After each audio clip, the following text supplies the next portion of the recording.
Hello guys, welcome to back my YouTube channel.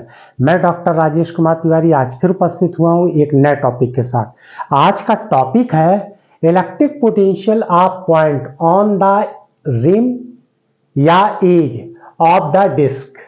हमें disc का potential find करना है, या इलेक्ट्रिक पोटेंशियल कह दीजिए, चाहे पोटेंशियल कहिए चाहे इलेक्ट्रिक पोटेंशियल। हमें फाइंड करना है डिस्क का कहाँ पर, पॉइंट पी पर, यानी एज पर, या रिम कह लीजिए या फिर आप एज कह दीजिए। तो हमें इस पॉइंट पर फाइंड करना है। इससे पहले मैं ऑलरेडी सेंटर पर फाइंड कर चुका हूं और उसका वीडियो मैंने अपलोड कर दिया है, उसका लिंक भी डिस्क्रिप्शन में है इसी के, तो आप देख लीजिएगा। तो देखिए, हमें इसके एज पर फाइंड करना है पोटेंशियल। तो देखिए, पोटेंशियल कैसे फाइंड करेंगे। ये एक डिस्क है, डिस्क का हम एक स्मॉल एलिमेंट ले लेते हैं, कहां से, पी से आर पोजीशन पर। ये एक लाइन सेगमेंट ड्रॉ कर लेते हैं। देखिए, ए से बी तक ये एक लाइन सेगमेंट है और इसकी थिकनेस क्या है, डी आर। पी से आर पोजीशन पर एक सेगमेंट ले लिया और उसकी थिकनेस क्या है, डी आर है। क्लियर है। और इस रिंग की रेडियस है कैपिटल आर, यहां से यहां तक ये कैपिटल आर है। और ये एंगल कितना ड्रॉ कर रहा है, यहां से थीटा एंगल।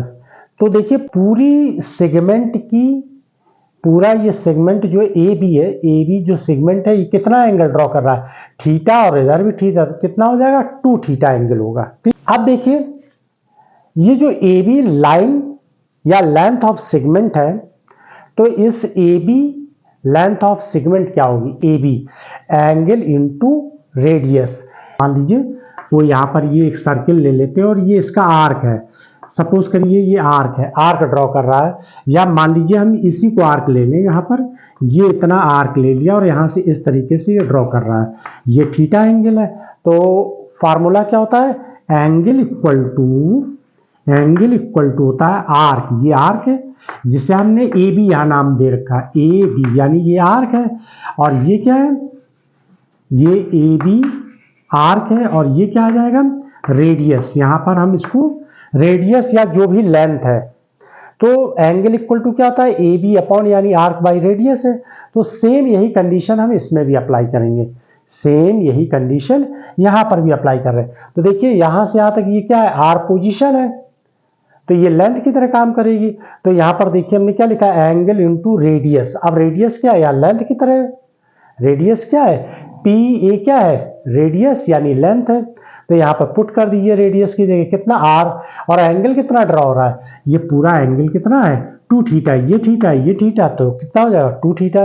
तो ए बी यानी लेंथ ऑफ सेगमेंट या लाइन ऑफ सेगमेंट की वैल्यू क्या होगी, A B equal to 2 theta into R. Clear. अब देखिए नेक्स्ट पॉइंट, इसका एरिया क्या होगा, जो ये हमने सैडेड पोर्शन बनाया है, इसका एरिया क्या होगा। तो देखिए, लेंथ तो मेरे पास 2 थीटा इंटू आर है, और ये जो थिकनेस है, ये थिकनेस कितनी है, डी आर है। तो डी आर का मल्टीप्लाई कर दिया तो ये एरिया निकल कर आ गया। क्लियर है, यहां तक समझ में आ गई बात। ये एरिया हो गया किसका, इसका। ये जो पोर्शन हमने स्मॉल पोर्शन लिया है, एलिमेंट लिया है, डिस्क का स्मॉल एलिमेंट जो सेलेक्ट किया है, उसका एरिया आ गया है कितना, 2 थीटा आर डी आर। ये तो हो गया 9th क्लास की मैथ का काम। आप शुरू करते हैं। ये एक डिस्क ली, इसको हमने चार्ज क्या दिया, क्यू, इसको हमने चार्ज क्या दिया, क्यू। लेकिन इस स्मॉल एलिमेंट का चार्ज क्या होगा, डी क्यू होगा, क्योंकि जब हमने ये पूरी डिस्क का स्मॉल सेगमेंट सेलेक्ट कर लिया तो उसकी वैल्यू यहां पर चार्ज कितनी हो जाएगी, डी क्यू। क्लियर है। अब डी क्यू इक्वल टू किसके है, ये charge D Q equal to किसके है। तो यहां पर देखिए, सबसे पहले तो हमें करना क्या है, potential at a point P lying on the edge of disc, यानी पोटेंशियल फाइंड करना इस पॉइंट पे। फर्स्ट पॉइंट तो ये हो गया। अब second point, area of the segment D A, यानी ये जो सेगमेंट है इसका एरिया क्या होगा, तो ये मैंने निकाल दिया। ये वैल्यू हमने यहां पर लिख दी 2 थीटा आर डी आर, ये तो एरिया हो गया। अब चार्ज निकालना है, चार्ज ऑन दिस सेगमेंट, यानी इस सेगमेंट का चार्ज क्या है, डी क्यू है। लेकिन ये है किसके बराबर, ये इंपॉर्टेंट पॉइंट है कि ये है किसके बराबर, डी क्यू। तो डी क्यू इक्वल टू हो जाएगा एरिया डी एरिया किसका, सेगमेंट का area, into charge per unit area. ये सिग्मा क्या है, चार्ज है पर यूनिट एरिया। सिग्मा क्या है यहां पर, चार्ज पर यूनिट एरिया। तो जितना आप एरिया लेंगे उतने का मल्टीप्लाई कर दें। तो मैंने एरिया कितना कंसीडर किया, इक्वल टू एरिया, एरिया ये है 2 theta R D R sigma. ये निकल कर आ गया इस सेगमेंट का चार्ज जो है डी क्यू के बराबर। क्लियर। अब नेक्स्ट पॉइंट पर आ जाइए। Electric potential at point P due to this segment. इस सेगमेंट की वजह से पोटेंशियल क्या होगा, यानी इसका पोटेंशियल क्या होगा, कहां से, पॉइंट पी से। क्लियर। पॉइंट पी से इस सेगमेंट का पोटेंशियल क्या होगा। तो जिस तरीके से चार्ज जो है डी क्यू है, तो पोटेंशियल क्या हो जाएगा, पोटेंशियल डीवी हो जाएगा। पोटेंशियल का फार्मूला क्या होता है, पोटेंशियल का फार्मूला होता है V equal to 1/4 pi epsilon naught Q upon R। ये जनरल फार्मूला होता है। क्लियर। अब जब हमने सेगमेंट लिया तो सेगमेंट के बेस पर स्टडी करते हैं। तो सेगमेंट के बेस पर D V equal to 1/4 pi epsilon naught D Q, क्योंकि सेगमेंट का चार्ज कितना है, डी क्यू है, अपॉन और कितनी पोजीशन है यहां से, ये सेगमेंट कितनी दूरी पे, आर पर है। देखिए यहां से ये कहीं भी लीजिए, ये आर ही तो, ये आर है। क्लियर। और ये जो कैपिटल आर है वो सर्कल की रेडियस यानी इस डिस्क की रेडियस है। जो ये कैपिटल आर लिखा है ये किसकी रेडियस है, इस डिस्क की रेडियस है। जबकि ये स्मॉल आर क्या है, सेगमेंट की पी से पोजीशन है, सेगमेंट की पी से दूरी है, पी से सेगमेंट के बीच की दूरी क्या है, आर। क्लियर। तो यहां पर आ जाएगा ये स्मॉल आर। क्लियर। अब देखिए 1/4 पाई एप्सिलॉन नॉट, तो ऐसे लिखिए ये डी क्यू चार्ज किसके बराबर है, इसके बराबर है। तो यहां लिख दीजिए 2 theta R D R theta और अपॉन आर, ये आर आर कैंसिल हो गया। क्लियर। ये डीबी हो गया। तो हमने क्या किया, सेगमेंट का चार्ज ले लिया और उसका एरिया ले लिया, चार्ज ले लिया, उसके बेस पर हमने पोटेंशियल फाइंड कर लिया। हमें यहां से लेके वहां तक यानी पूरी डिस्क का निकालना है। कहां से, यहां से लेके पी पॉइंट तक, पी डैश पॉइंट, पी से लेकर पी डैश पॉइंट तक निकालना है। क्या निकालना है, पोटेंशियल निकालना है। पी पॉइंट से पी डैश यानी पूरे का निकालना। तो इसका मतलब इसका इंटीग्रेशन कर दें। तो देखिए इंटीग्रेशन डीवी इक्वल टू, ये देखिए कांस्टेंट वैल्यू बाहर कर दीजिए, इंटीग्रेशन कांस्टेंट वैल्यू बाहर कर दी। कौन कौन सी constant value, 1/4 pi epsilon naught, ये तो नीचे की कांस्टेंट होगी। यहां पर ये क्या दिया हुआ है, सिग्मा दिया हुआ है, ये सिग्मा दिया हुआ है। तो सिग्मा की वैल्यू इसको ऐसे रिप्रेजेंट करें, सिग्मा और ये 2, इसको भी बाहर कर दीजिए इंटीग्रेशन, तो 2 सिग्मा ये हो गया। क्लियर है। यहां क्या है, थीटा है, डी आर है। क्लियर है, थीटा और डी आर। और हम कहां से वैल्यू निकाल ले, पी पॉइंट अगर 0 ले ले और ये पूरी रेडियस कितनी हो जाएगी, पूरी लेंथ कितनी हो जाएगी, पी से पी डैश की लेंथ कितनी हो जाएगी। तो देखो इस डिस्क की रेडियस कैपिटल आर है और इधर भी ये आर हो जाएगी, तो कितनी हो जाएगी, ये भी आर हो जाएगी, यहां से आकर तो 2 आर हो जाएगी। 0 से 2 आर, पी से पी डैश के बीच में हमें फाइंड करना है। तो देखिए रेडियस क्या है डिस्क की, आर है, कैपिटल आर। आर और आर ये कितनी हो जाएगी, 2 आर हो जाएगी। तो इसकी लिमिट लिख देंगे 0 से 2 आर। क्लियर है। अब ये वैल्यू आ गई निकल के। अब यहां पर एक प्रॉब्लम और खड़ी हो गई। क्या प्रॉब्लम आ गई कि यहां थीटा और डी आर 2 वेरिएबल हो गए। तो पहले ये देख लेते थीटा और आर के बीच में रिलेशन क्या है, क्या ये एक दूसरे पे डिपेंड है कि नहीं है या इनडिपेंडेंट है। तो देखिए कैसे निकालेंगे इसको। ये डिस्क दिया है, इसका हम एक रफ फिगर यहां बना रहे हैं। ये हमने डिस्क ले ली, यही डिस्क है। अब देखिए इसका हमने ये सेगमेंट लिया था, ठीक। यहां से पोजीशन हमने ये आर ड्रॉ करी थी, ये 2 थीटा एंगल था ना और ये आर था। अब जरा अगर हम सेगमेंट चेंज कर दें, हमने ये सेगमेंट लिया था ये इतना, अब हमने सेगमेंट ये ड्रॉ कर लिया ये वाला। तो देखिए अब एंगल क्या होगा, तो ये एंगल ये इतना हो जाएगा। एंगल चेंज हो गया कि नहीं हो गया, एंगल कितना हो गया, ये देखिए एंगल चेंज हो गया, तो आर भी तो चेंज हो जाएगी। देखिए ये आर इतना हो गया और एंगल बढ़ गया। और अगर हम यहां पर ले लें सेगमेंट, तो इसका मतलब क्या हुआ कि इसको इससे मिला दीजिए, इससे इसको मिला दीजिए। तो देखिए अगर ये सेगमेंट चेंज हो रही है तो फिर आर पोजीशन भी बदल रहा है और एंगल भी बदल रहा है, दोनों ही चीजें चेंज हो रही है। क्लियर है ना? क्या क्या चेंज हो रहा है? अगर सेगमेंट चेंज हो रहा है तो रेडियस भी, यानी पोजीशन यहाँ की बदल रही है, रेडियस बदल रही, हम सेगमेंट के बेस पे बात कर रहे हैं, और थीटा भी बदल, यानी ये एंगल भी बदल रहा और ये सेगमेंट के बीच की दूरी भी बदल रही। यहां से सेगमेंट जहां पर है इन दोनों की दूरी बदल रही, एंगल भी बदल रहा है। अगर सेगमेंट बदल रहा है तो सेगमेंट यानी इस पॉइंट से सेगमेंट की दूरी यानी पोजीशन भी बदल रही है और थीटा भी बदल रहा है। तो अब क्या रिलेशन होता है? तो अगर हम एक सर्किल ले लें और ये देखिए ये आर है, ये आर है, ये सर्किल की रेडियस है। क्लियर? इसको हम इस तरीके से ड्रॉ कर लें, यहां मिला लें जो कि आर दिया हुआ है, और इसको ऐसे मिला लें। यानी सेमी सर्किल में अगर कोई ट्रायंगल बनता है तो राइट एंगल ट्रायंगल होता है। सेमी सर्किल में ट्रायंगल बनता है, सेमी सर्किल में जो ट्रायंगल बनता है वो कैसा होता है? राइट एंगल ट्रायंगल होता है। तो यानी ये राइट एंगल ट्रायंगल हो गया। ये कितना है? थीटा है। देखिए ये थीटा है, ये आर दिया हुआ। क्लियर है? और ये कितनी है? ये पूरी लेंथ दी हुई है। आर आर 2r के इक्वल हो गया। ठीक है? ये राइट एंगल ट्रायंगल है, तो राइट एंगल ट्रायंगल के बेस पर ये क्या हो जाएगा? पी ए और पी डैश। देखिए P A P dash. Clear है? ये थीटा एंगल है, ये थीटा एंगल है, ये राइट एंगल ट्रायंगल है। तो यानी ये बेस हो गया, ये हाइपोटेन्यूज हो गई। क्लियर? तो cos थीटा इक्वल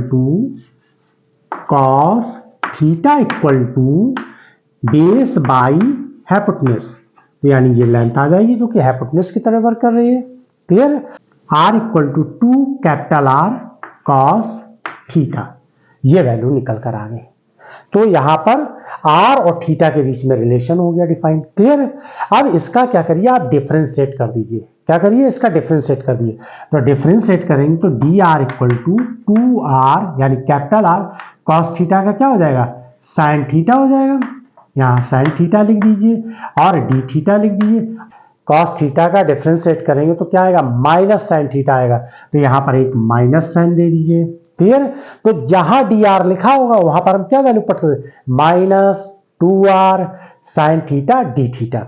जहां पर dr लिखा होगा वहां पर हम क्या वैल्यू भर देंगे? माइनस 2r साइन थीटा और डी थीटा, यानी ये वैल्यू पुट कर दें।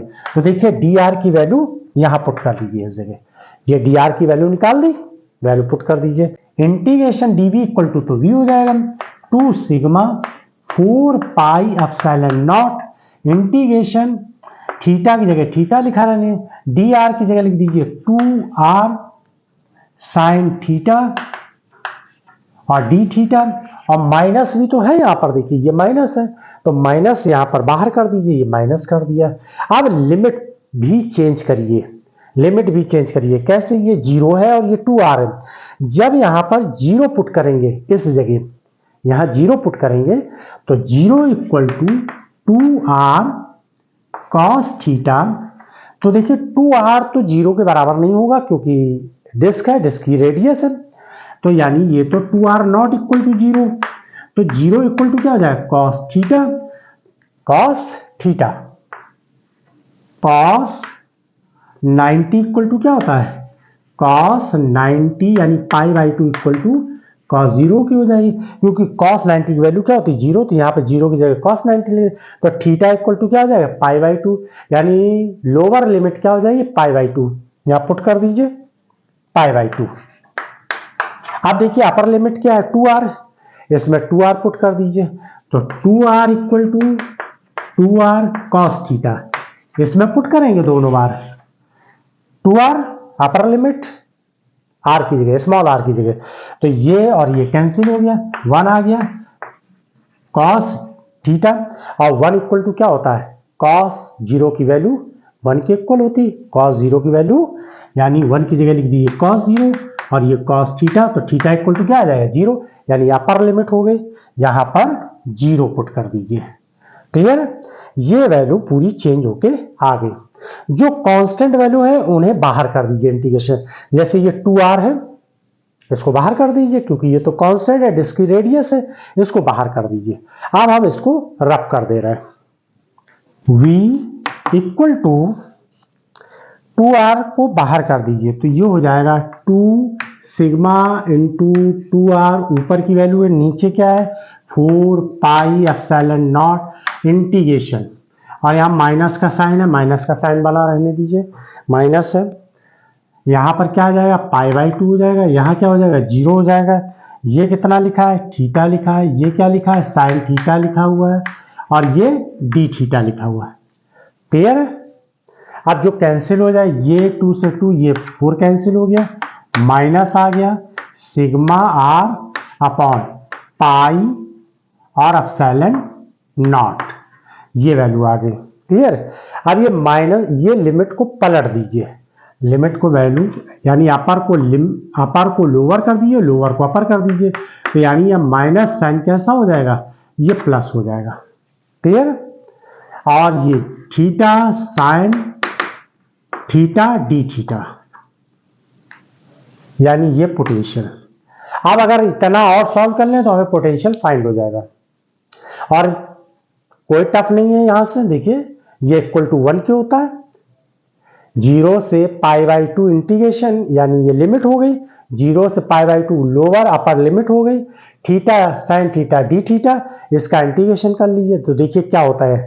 अब यहाँ पर क्या करेंगे theta sine theta D theta का इंटीग्रेशन करेंगे। इसमें दो फंक्शन है, एक थीटा दूसरा साइन थीटा है, तो बाई पार्ट इंटीग्रेशन फार्मूला लगाएंगे, थीटा को रोक देंगे ऐसे, साइन थीटा का इंटीग्रेशन करेंगे तो माइनस कॉस थीटा आ जाएगा, फिर माइनस साइन लगाएंगे। अब क्या करेंगे अगले टर्म में क्या होता है इंटीग्रेशन, फर्स्ट का डिफरेंशिएट सेकंड का इंटीग्रेशन, तो फर्स्ट का डिफरेंशिएट करेंगे तो थीटा का डिफरेंशिएट करेंगे 1 आएगा, साइन का इंटीग्रेशन करेंगे तो माइनस कॉस थीटा आ जाएगा। क्लियर? और लिमिट ऐसे लगा देंगे।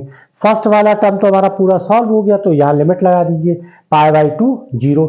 देखो अब π/2 अगर थीटा की जगह पे वैल्यू भरेंगे और फिर cos थीटा, तो cos 90 की वैल्यू तो 0 हो जाएगी, यानी अपर लिमिट जैसे पुट करेंगे वैसे ये 0 हो जाएगा। अब माइनस लगाइए लोअर लिमिट, जैसे थीटा की जगह 0 पुट करेंगे वैसे ही फिर टर्म 0 हो जाएगा, तो यानी फर्स्ट टर्म लिमिट के पुट करते ही ये 0 हो जाएगा। क्लियर? अब सेकंड टर्म में देखिए ये माइनस क्या हो जाएगा प्लस हो जाएगा, प्लस का साइन कर दिया। कॉस का इंटीग्रेशन क्या होता है साइन थीटा होता है, कॉस थीटा का इंटीग्रेशन क्या हो जाएगा साइन थीटा इंटीग्रेशन, तो देखिए साइन थीटा आ गया। लिमिट लगाइए π/2 और 0, जब π/2 भरेंगे साइन π/2 1 वैल्यू हो जाएगी, और जब 0 वैल्यू पुट करेंगे तो साइन 0 वैल्यू 0 हो जाएगी, तो रिजल्ट क्या आया 1 निकल कर आया। क्लियर है? यानी ये बाई पार्ट इंटीग्रेशन से सॉल्व किया गया। क्लियर है? तो अब देखिए यहां पर sigma R upon pi epsilon naught V, और ये इंटू 1 आ गया, तो sigma R pi epsilon naught, ये पी पॉइंट की यानी एज की, पी पॉइंट यानी एज पर या रिम पर इसकी वैल्यू क्या आ जाएगी पोटेंशियल की वैल्यू, इलेक्ट्रिक पोटेंशियल कितना होगा sigma R upon pi epsilon naught. और अगर हम थोड़ा सा रिमाइंड करा दें आप लोगों को, जब हमने सेंटर पर इसका लिंक डिस्क्रिप्शन पे आप देख सकते हैं, सेंटर पर डिस्क के सेंटर पर इस पर जो है पोटेंशियल क्या था, वो पोटेंशियल था सेंटर पर, यहां पर सिग्मा आर तो सेम था, यहां 2 एप्सिलॉन नॉट, ये किसके लिए है इस सेंटर के लिए निकल कर आया था पोटेंशियल, सेंटर के लिए पोटेंशियल था, और ये किसके लिए है इसके एज पॉइंट के लिए। तो आई होप कि आप लोगों को समझ में आया होगा। Thanks for watch my video.